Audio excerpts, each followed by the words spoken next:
Welcome to the Amazingly Alcohol-Free Mother and Daughter podcast. I'm Jaime. And I'm Jules. And we're here to share our honest and unfiltered experience of how alcohol has impacted both of our lives and our relationship, and to show you that change is absolutely possible. Our whole lives, my mom, Jules, has always said, we can do anything because we're girls. And now we're not just saying it, we're actually living it every single freaking day. We believe in progress over perfection, and we are proof that we can do hard and often uncomfortable things. Before we get into today's conversation, a quick update. My Amazingly Dry AF January program is officially open. It's a 5-week reset that helps you start 2026 feeling calm, clear, and confident using my 5 daily circle framework. And if you want a simple, affordable way to get extra support, the Confidence Club is always open. It's my most accessible coaching option and really is the cost of a bottle of wine each month. Inside, you'll get weekly coaching, meetings, challenges, daily encouragement, and a community of women that helps you stay grounded. And honestly, we're just a lot of fun. You can join or leave whenever you need. There's zero pressure. Links for both the Dry January and the Confidence Club are in the show notes. All right, let's get into today's episode. Hey, Jules, how's it going? It's going pretty good. How are you doing? Good. What's going on with you in beautiful Packwood, Washington? Well, we've been dealing with major flooding issues here. People have probably heard about by now. I know I had people reach out to me on Instagram about if I'm okay in Washington, because we're in Washington State. And so it's gone national. We're usually not on the national news. It's been really wild around here. The Red Cross is in town. We evacuated. Let's see, was that the 9th, Jaime? Yeah, I think so. It was the 9th. And the sheriff came down. A couple of the sheriffs came down and said it'd be a good idea to leave. And then we decided we were going to sandbag and went down to the fire station. And we ran into the fire chief. And he said, absolutely leave. He said things have changed dramatically in the last hour. And they rescued over 60 people. Seriously? That didn't evacuate. Yeah. He said it was 12 the first day, and it's up to 60 plus right now. They even rescued people by boats. It's a special underwater expert team that's up here, and they are rescuing people all over the place. Wow. And the water's gone down some here. And we were lucky. We lost our rock bank, but we didn't have any damage to our house. Thank goodness. Oh, right. And there's a lot of people up here that have lost everything. And they're down at the senior center and the Packwood Community Club with different resources, like Red Cross, and different people are down there. Gosh, wow. Are you glad you left? Because at first last week, I didn't think you were going to leave. And then you decided to leave. And I was like, why would you just not want to come over here, obviously, stay with us and try to be heroes? So I'm glad you got some common sense and got out of there, woman.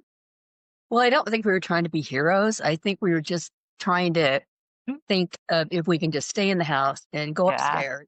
And then all of a sudden we just decided, after talking to fire chief and you, and a few other people, who just decided it was time to go. And then you were willing to have us come up, late that day. It was 7:30, but it was so dark here at about 4 o'clock. Yeah. So we got up at about 7:30, and that was amazing that you welcomed us. Of course. You're always welcome here. Yeah. We really appreciate it. Especially when you work on my laundry. I really appreciate that.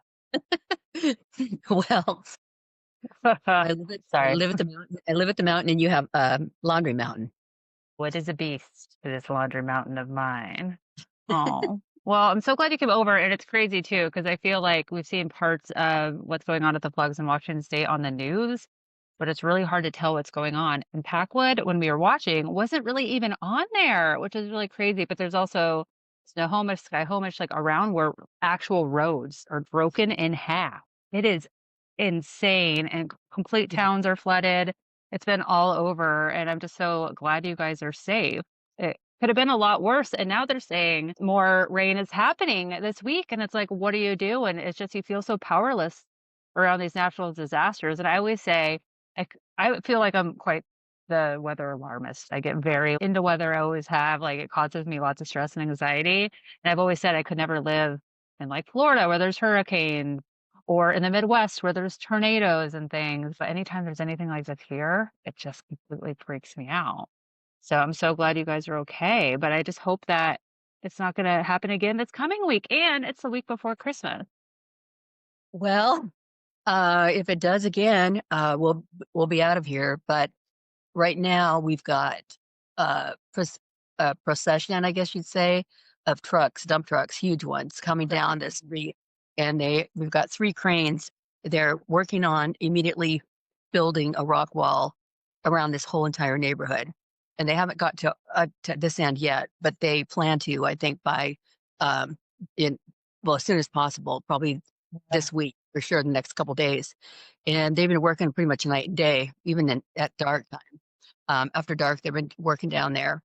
A couple women up here put $200,000 in for everybody to be able to have the rock walls Wow. built. One of the guys up here has bought a rock quarry in Packwood, and he is donating all of the rock, and they're enormous. They're huge. And that was the problem with our wall. I think it just wasn't, the rocks weren't big enough. Yeah. And so all that's going on. And right now I've got a couple of big pots of soup on, homemade soup on for everybody down in that end who wants to eat tonight. So going to try to make that happen in an hour or so. So the people have just been amazing. So many people are trying to help, and it's just been absolutely, I can't even describe how wonderful it is when a community comes together like this. Yeah. Oh.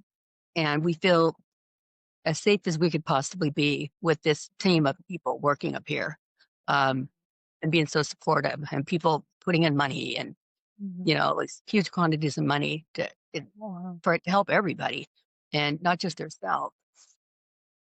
And I think right now Bob Ferguson is up here, um, the governor of Washington, and he was supposed to be here today to look over things, and they're talking about some kind of grant to help all of us up here. But we were, like I said, we were very fortunate because a lot of people lost everything in Packwood and Randall and many places around here. It's Could just you really, imagine? they call it the 100-year flood. This is happening that we keep hearing about, since we've been here. But we're fortunate. That's all I can say. You are, and that's just amazing about the power of community and how everybody's coming in to help. So I want to talk to you because you're coming on 1 year alcohol free, which we've talked in every episode because this is our 4th episode, by the way. So you're almost there. You have a couple of weeks. And so what was it like last week when people started talking about the flood? They started talking about how bad it was going to be, the evacuation. Like, did you want to drink during any of this? To the Oh, chase. I'm just cutting right to I it. only thought about it when Todd and I left, and Highway 12 was completely washed out. Well, most of it was washed out. It looked like it was just one huge river. There's like these big farms and on both sides, all the way down, and farmland, and that it was just all one huge river. And um, several spots were Highway 12, which is huge. The water just looked like it was part of the river. You couldn't even see the road. But we noticed as we were going, through the little towns, and ended up going around. They had a detour that we were able to get out that night. But we noticed that all the little bars in these small towns all along the way, anywhere that people could, have access, still had access to go, the bars were packed. And I mentioned to Todd, I said, he goes, this is what people do when they have like a crisis like this. And I said to him, I said, you know what? That sounds kind of good right now. Yeah. I had to say it because it felt Yeah. at the moment. And I could so use a glass of wine right now. And then I said, what I've learned from Jamie and the, community of women, these magnificent women that are in your group, it's not gonna make things better. It's not gonna help anything at all. And so it did enter my mind briefly. but it was out loud and kind of in a way, kind of a joking way with Todd, but at the Yeah. same time, I It's thought, like, oh, I can see how easy, that would be yeah. at a time like this.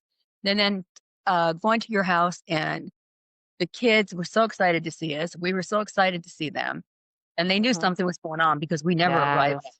in the dark, when it's dark out. Yeah. Mm. The bar stuff is really interesting too. So, because you think about, I remember anytime there's been those storms where we're stowed in, Luke and I would walk to a bar. That was our first thing. Let's go sit in a bar all day long. And that's what we do. Or anytime there's like storms coming, we'd want to like drink, right? Or anything like windstorm, anything that's bad happening, any type of like, bad weather or just bad events. But I get it though, right? Because the bar in Packwood, which I've been to several times in my day, not since I'm alcohol free, so it's been a few years, but called the Blue Spruce Tavern, which it could be a cozy spot. I could see if I was a drinker, I was in Packwood, and I think in general it would be a safe place to go. I mean, one, when you have these time of like floods or things like that, it's really scary and you don't want to be alone. And two, you get to go with people that you know. It's that social piece of it. I think also you kind of are able to get together, share stories, and just kind of get through it together. And also, I feel there's that kind of co-regulation piece, right? There's just, you're having fun together. And I think you can kind of ease each other's nerves a little bit. So I get it, Community. right? It's a It's community. That's what it Yes. is. And I get it. Like, I understand. And it also, it's like, well, this is a natural disaster. I don't know if I'm going to lose my house, my neighbors are going to lose a house, or what the heck's going to happen. So I might as well just numb out and forget about it until I would walk out, and God forbid the whole town is flooding. But I get it, right? Oh, yeah, definitely. I do too. Um, I think he got to the point where some places were closing down because people wouldn't evacuate. That's what I was hearing. They Yeah. wanted to stay uh, in these little bars in little towns, and they were supposed to evacuate. And I think they had to shut some of them down. That's what I've heard. Anyway, for a short time, Yeah. people did Mhm. not want to leave. And I wonder what it's like after that too. I feel like there's some sort of delay in just being able to kind of deal with the aftermath of the floods the Well, I next went day, through right? today down to, yeah, for sure. I went down to the senior center in the community um, center today and donated some of the things that you gave me, like the new boots and for kids. And I Mhm. have some 3 pairs of slippers that were new, and the Mhm. quilt, different things that you gave me for this people. And it's amazing to me. There's so many people down there that are staying there because they lost their house, their homes, um, or they're so damaged they can't go back. And they have a little giving tree there. And the people Oh, on they have little slips of paper which people put on there the things that they would like to have if someone could donate. And they were things as simple as uh, kids wanting a paper tablet and something to draw with, a pair of socks, a pair of gloves, mhm. it's, a brush, a comb. It's just and the things that they just were asking for the smallest things for Yeah. their kids and themselves.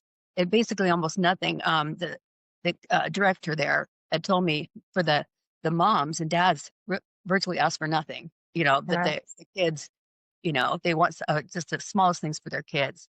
And she said it'd be nice if someone donated some gloves or something for the adults too, and socks and that.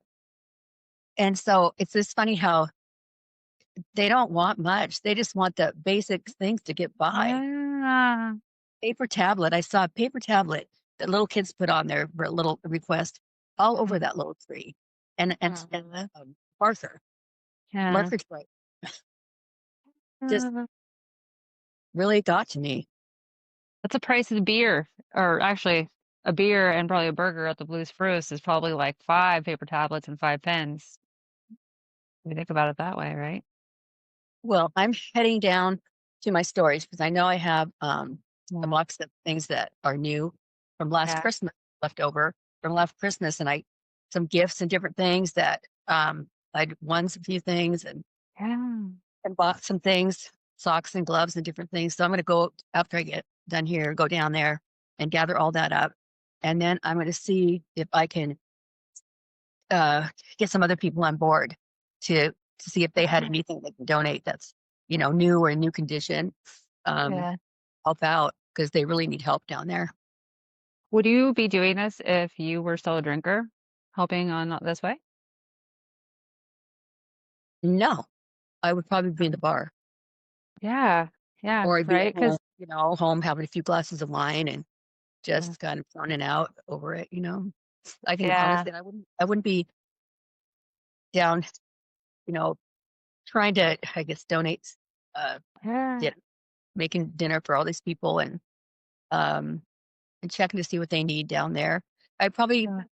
I mean, I've always liked to do some of those things, but Yeah. kind of got to the point in my, what I was drinking more that I didn't do as much, definitely. Mm. So, So what do you think's changed for you? Do you feel it's just a sense of you made it through something again, really hard thing with this flood, and you're able to face your fears and your feelings about it, and then you're just focusing on other ways to help out. It sounds like you're really leaning into service, the volunteering, the donating, you're making food for people. And it sounds like you're just really feeling just so good about what the town is doing together and also speaking about it out loud. And you also, came to my house, and really focus on the family time. So do you think that's kind of just instead of what you used to do, you're just focusing your energy on different things? Why do you think there's such a big difference? oh, there's so many things different. Just all the things you mentioned for sure, and I don't know. My mind is clear. I'm really grounded. Um, I know, I'm more confident in what I'm doing. I'm not always guessing myself, my behavior or thinking about the consequences of the day Mhm. after doing. And I, my mind is in a way different, totally different. Yeah. Um, and I realized how much time, drinking took from my life and Yeah. where I could be doing things like this to help other people more Yeah. and, and be so joyous with my family time. And it's just, my life is so much different, Yeah. so much happier and so much more focused. I had a problem, real bad problem with being focused, a little Yeah. ADHD, of course, but, Yeah. uh, was diagnosed with that quite a while ago. And so I think that even got way worse when I was drinking. Um, Yeah. it's really hard for me to focus. And so I Yes. feel like much more calm and focused and Ah, decisive on what I yeah. want to do. Other people's lives better and my own, and my family's. And Ah, it's oh, not going to, if I was still drinking, no way. ah, that's amazing. And I think if you were to decide to say like, "Ev it, let's just go to the Blues Spruce and have some Miller Lights, some Bud Lights," you would have had really bad anxiety, but probably the next day you would have had worse sleep. You probably would have had some panic, some racing thoughts, just some ups and downs. Also, drinking impairs your reaction time and just risk in general. So a lot of the people drinking, what if something happens? They're not allowed to be nimble, and maybe if the road's flooding, they're driving. Just little things matter if somebody's in distress. So just in general, I feel like just so much safer not to be doing that. And then you also just manage your feelings by talking, on the way with Todd and just being open about it. And that in general just helps it, right? Instead of just delaying like all these feelings and numbing it instead. And you're just harnessing it. And now you're helping the community. It's a huge difference. So Yeah. just congratulations, because I was a freaking stress ball last week. I always am because I'm a weather alarmist, as I like to say. And I'm always worst case scenario. Anytime, I mean, you could not call me for a day and I would worst case scenario. It's like, whoa. And I'm the same way. And so I have to really be mindful of my anxiety and the feelings and really just naming it and being like, hey, this is a normal. And what do I need right now to kind of get me through this period that's really hard for me at the moment? And it sounds like you're doing a lot of that just throughout the last Thank week with the flood and then in general, which is great. It's like you're using these tools, right? And you're figuring out how to navigate all the freaking hard stuff that comes up, like a freaking flood that could have taken out your beautiful new home, by the way. And your property is amazing. I've grown up here. It's best, and I would be so sad if anything happened to it. Oh, it would be just Fortunate. heartbreaking. Oh, so lucky. Yeah. I've been one thing I'm kind of leaning towards since Uh, I have been alcohol free is I've been making a lot of soup, different kind of soups, and I'm starting to get my freezer full of soup, and that I think that's one thing I've been going to is making soup like my dad used to, and I'm getting really good at it. So, plus, we have soup for the winter. it's so cozy, it's comforting, and it's, when I coach women earlier on and it's their first 7 days, it's like, treat yourself like you're sick, maybe have a nice cup of soup, just kind of that coziness. It feels like you're kinda safe with the soup, it's nourishing, it's comforting, and I love that, and then and that's been making you feel really good, and now you're sharing that with other people in the community that are helping too, so it's a ripple effect, just all around, and you're just like soup lady, soup Jules, Jules soup. I don't know what your nickname should be. Yeah. I love a soup. I just love a soup. Need more soup in my life. Love a chicken noodle soup. I still have Grandpa Ed's noodles that we made 18 years ago in the Oh my God. freezer, and I just moved them because this is our, what, third or fourth house since Luke and I got married, and I would just moved them from freezer to freezer. I love making chicken noodle soup with Grandpa. On Oh, Facebook of you and Grandpa showing you how to make homemade noodles. those are the noodles in the freezer, and I think I'm wearing really tight sweatpants in that picture. It looks really cute. I remember that picture. Yeah, it's kind of tribute to Grandpa, right? Yes, Me Grandpa's too. noodles. I know he'd be really proud of you for all you do Oh, too. It, oh, oh, I need to start making soup too. It's good for the soul. It's good for sobriety. It's good for all the things. Yeah, Grandpa would love it. I know he would. He would love it so much. Well, I was told this. I don't think it's official yet, but Yeah. that two people died uh, down at the campground that they evacuated. That's where they evacuated the first 12 people that night. They were in it. Mhm. That's what I haven't seen it on the news or anything yet, Mm. but I know a family um, from on Alaska is looking for their daughter, and Oh, she was last seen at that campground. oh my So there's some goodness. pictures of her on Facebook. Like if anybody's in the shelters down here or the emergency shelters see her. So hopefully that turns out okay. I don't know if that's true or not, but yeah, it just makes Oh, me think every hour how fortunate we are. And it definitely could happen again this week. Um, uh, very, very easily. But these guys, like I said, they're working night and day down here, putting rock in. So, it'll be what it's supposed to be. yeah. You can only prepare, do the best you can to prepare. Right. And you are alcohol free now. And at 69 years old, almost 70 in March, you can freaking do anything. And so I'm so proud of you. And anybody listening here, I just want you to know we've all been through really hard things and we can get through these type of hard things. We can get through floods, all the things that are going on in the world. So keep going and you got this. And there's any other tips or jewels or last words you want to share for listeners? Because I know this is all different situations affect different families, different neighborhoods, communities, and it affects so many of us. And you can Mhm. do hard things. Um, if I can do it at this age, I believe in you. I believe you can do it too. Yeah. Um, Mhm. and it's so much easier to be so involved in things that matter when you're clear-headed and mindful and alcohol free. That's all I can say. I love that so much. Okay, well, thank you everybody for listening. Please rate and review this episode if you're able to. We want to get our story and our message out just so we can help as many women as possible. And just remember, no matter what, drinking is not going to make it better. So have a great day and we'll talk to you soon.